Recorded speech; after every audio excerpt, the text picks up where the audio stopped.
Has anyone ever experienced the thrill of something like a zip line or bungee jumping or something like that? And a few of you, all right.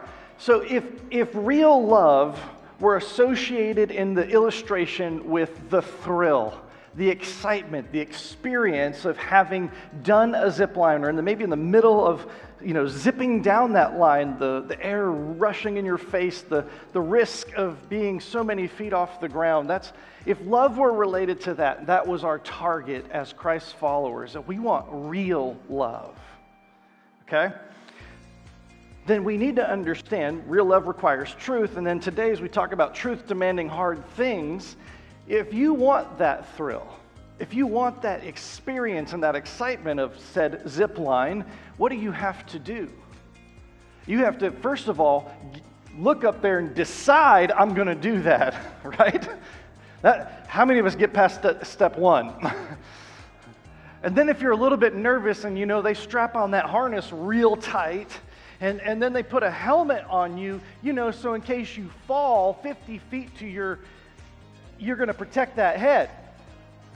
And you start thinking through all the things that could happen. That's why they're gearing you up for safety.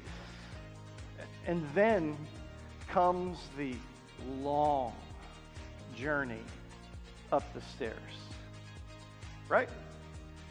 Especially if they're a little bit wobbly, some 300-pound guy jumps off the top of the tower and it shakes the whole tower, and you're going up there going, I was a little nervous to start with. I don't even think I can do this. And then you get to the top, you get to the platform, and the ultimate test of truth in that moment is, do I trust that this little cable that's attached to that line above me is going to keep me from falling to my certain death? And is it worth it? Is that risk, is that thrill worth the risk of stepping off the edge of that platform? Because you could go all the way up to that point, and I've watched it in student ministry and children's ministry. I've watched it so many times. Students get to that point, and you know what some of them do?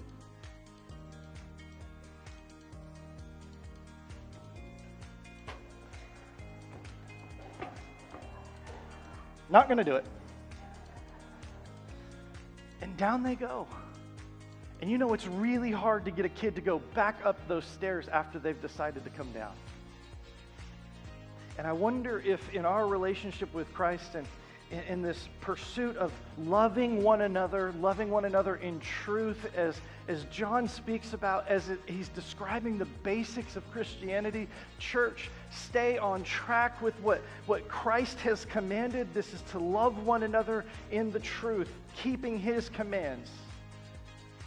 I wonder if we start seeing how hard it is along the way, and we turn back. And that is not what God desires. He wants us to experience the joy of real love.